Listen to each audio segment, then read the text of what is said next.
Bonjour, je m'appelle Maëva, j'ai 20 ans et j'ai souffert de phobie scolaire de ma sixième, donc au début du collège jusqu'à ma terminale à la fin du lycée. La phobie scolaire pour moi c'est pas une maladie, ça se résumerait beaucoup par la peur en fait je pense, peur d'aller à l'école, peur de ce qui peut se trouver dans l'enceinte de l'école ou du collège ou du lycée, de l'établissement. Ma fille est arrivée dans un collège où elle connaissait strictement personne. Donc ça, je pense que c'était déjà pas une bonne décision. Quand je suis rentrée en sixième, moi, j'ai trouvé vraiment que je me trouvais un peu comme dans une fosse en fait avec des lions. Elle a eu beaucoup de mal à trouver sa place dans le groupe. Et elle s'est fait une amie avec qui elle a développé une relation un petit peu bizarre, de l'ordre un petit peu de l'emprise. Et elle a beaucoup contribué en fait du coup, au développement de ma phobie scolaire, parce que j'avais très peur, je voulais vraiment être toujours à la perfection, enfin à mon maximum pour elle, parce qu'elle me demandait beaucoup et comme elle me jugeait beaucoup, je voulais toujours lui plaire, donc j'essayais de mieux faire. Et elle, par contre, voilà, c'était des critiques sans cesse. De toute façon, tu n'auras jamais de copains. Mais moi, j'ai eu plein de copains. Donc voilà, moi, je suis meilleure que toi. T'es moche, mais c'est pas grave, tu le sais, mais moi, je suis belle. Enfin, plein de trucs comme ça. Quand je regarde maintenant des photos, des vidéos, je vois qu'en fait, elle avait vraiment un visage triste. Elle était en train de faire une dépression, hein, en fait. Quand j'en ai parlé à ma mère, ça a été très compliqué parce qu'au début, elle comprenait pas du tout. Elle trouvait que j'exagérais, en fait, tout simplement, que je faisais exprès, que je jouais la comédie. Je ne savais pas que ça existait, en fait, et je me sentais très seule parce que pas comprise, en fait, ni par la famille, ni par les enseignants, ni par les amis qui comprenaient pas ce qui se passait et qui essayaient de toute façon toujours de me dire, bah enfin, un bon coup de pied au cul, on va dire, hein, c'est ça, et puis elle va y retourner. Qu'est-ce que c'est que ce caprice? Enfin, l'école est obligatoire, un point c'est tout. Parfois, ça a été des menaces, en fait, quelquefois, parce qu'elle savait tellement plus quoi faire, et je la comprends, parce qu'elle a tout essayé, en fait. Des fois, elle m'a dit que du coup, elle allait m'emmener aux urgences, quoi, enfin, aux urgences psychiatriques, en fait, parce que je devais bien avoir quelque chose si j'étais dans cet état-là. Donc, aller aux urgences psychiatriques. Et ça, c'était la grande menace. Je disais, oh, non, non, non, moi, je suis pas en fait, une malade psychiatrique et je veux pas aller en hôpital, quoi. Donc, ça, c'était vraiment la grande menace. C'était très difficile en fait de gérer au quotidien, d'accompagner ma fille dans ces difficultés-là. Enfin oui, je me suis vraiment sentie seule. J'en ai pas forcément eu conscience sur le moment, mais aujourd'hui je me dis bah c'est dommage quoi, parce que aujourd'hui je vois qu'il existe beaucoup de relais pour dédramatiser, pour comprendre ce qui se passe.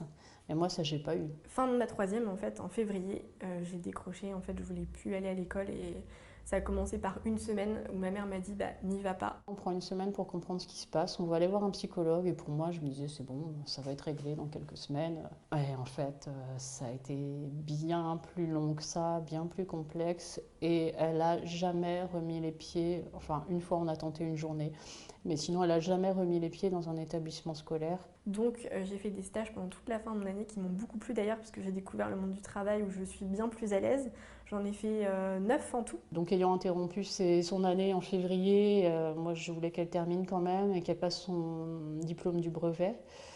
Et puis ensuite, elle a accroché sur les cours de seconde, première et terminale avec le CNED jusqu'à passer son bac de cette manière-là en candidat libre. Ça me plaisait pas mal au début parce qu'il n'y avait pas d'élèves, il n'y avait pas de professeurs, pas de pression, donc je me sentais bien. Par contre, il y avait toute la dimension sociale qui n'était pas traitée, quoi. C'est vrai que très vite, je me suis sentie seule quand même, donc j'essayais de voir mes amis, mais quand c'est une fois tous les 3 mois, c'est pas suffisant, quoi. Et c'est vrai que je me suis vite sentie seule, mais bon, je préférais ça en fait à retourner en cours. Petit à petit, je vais donner un exemple. Enfin, moi, ce qui m'est arrivé, c'est qu'on a peur de croiser les gens du collège. Enfin, j'avais vraiment l'impression d'être un poids en fait pour la société, donc je voulais pas sortir. Voilà, j'étais bien chez moi dans mon petit cocon. Il y a même eu une période où elle avait, je disais, ça se réduisait à peau de chagrin, quoi. Elle avait s'occupait de son animal de compagnie.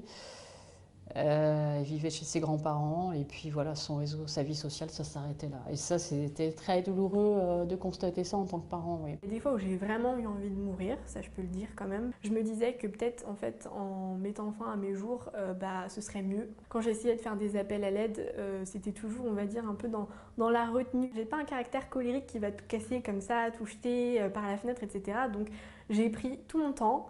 J'ai mis les meubles par terre moi-même, très doucement pour pas faire de bruit.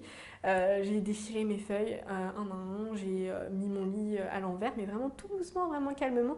J'étais très triste, vraiment blessée, mais je voulais vraiment que ma chambre ne ressemble plus à rien pour qu'on comprenne que ça allait vraiment pas. Donc j'ai tout déchiré, tous mes documents du collège, etc. Ben, aujourd'hui, elle va bien.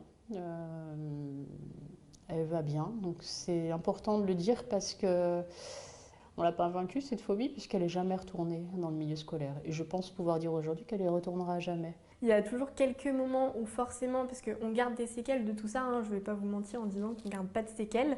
Par exemple, ça m'a pris longtemps pour rétablir ma confiance en moi. En ce moment, elle n'est pas non plus à 10 sur 10, hein, mais voilà, j'arrive à la reconstruire petit à petit. J'ai réussi à surmonter plein d'épreuves sans médicaments et vraiment avec beaucoup de stress, mais bon, ça se travaille. Et puis petit à petit, je me suis rendu compte que j'étais capable de beaucoup de choses. Et ça m'aide à avancer et je suis fière de moi en fait. Il y a toujours un stress en fait. Ça, je pense qu'elle est comme ça et si elle n'était pas comme ça, elle n'aurait pas développé de phobie scolaire. Par nature, elle est stressée. Elle va stresser pour toutes les situations nouvelles. Quand on commence un nouvel emploi, c'est une situation stressante. Mais comme elle le dit elle-même, c'est du bon stress. Il faut que les choses soient quand même sous contrôle.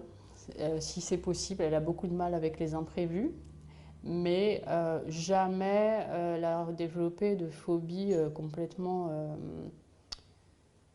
inexplicable. C'était vraiment lié au milieu scolaire. On peut toujours en fait en sortir, c'est ça qu'il faut garder à l'esprit, c'est que moi si on me l'avait dit, j'y aurais pas cru forcément. Et je pense qu'il faut vraiment tenir, essayer de se dire que tout passe pas forcément par le fait de retourner à l'école, parce que souvent c'est ce qu'on dit, il faut absolument qu'il retourne à l'école, il faut absolument, il faut. Et à un moment donné, il faut lâcher prise en fait et essayer d'aider son enfant, déjà pour qu'il aille mieux, qu'il reprenne confiance en lui. Et peut-être qu'il trouve des loisirs, quelque chose qu'il ait de l'ambition en fait dans quelque chose qui lui plaise. Et là, ça ira mieux. Et après, peut-être qu'il pourra retourner à l'école, mais pas forcément. Peut-être du coup faire un service civique ou alors faire d'autres choses, travailler tout de suite, partir en apprentissage, faire quelque chose de manuel, n'importe quoi, voyager, etc. Mais qu'il aille mieux. Et je pense que pour un parent, ce qui importe le plus, c'est que son enfant aille bien et qu'il soit heureux. Tout ne passe pas forcément par le fait d'aller à l'école tous les matins dans un établissement, et je pense qu'il y a plein d'autres solutions, parce qu'un enfant par exemple peut tout à fait faire le choix de faire les cours par correspondance et d'avoir plein d'activités autour qui lui permettent de maintenir un lien social, et peut-être que ça se passera beaucoup mieux comme ça, peut-être que ça se passera mieux dans une toute petite structure avec des personnes qui lui ressemblent. Notre société, elle ne voit que par la réussite scolaire classique, encore aujourd'hui, ça évolue. Ça va évoluer, ça évolue même beaucoup plus vite qu'on le pense peut-être, j'espère. Mais voilà, j'ai envie de leur dire, c'est pas si grave, c'est peut-être vous qui avez raison en fait.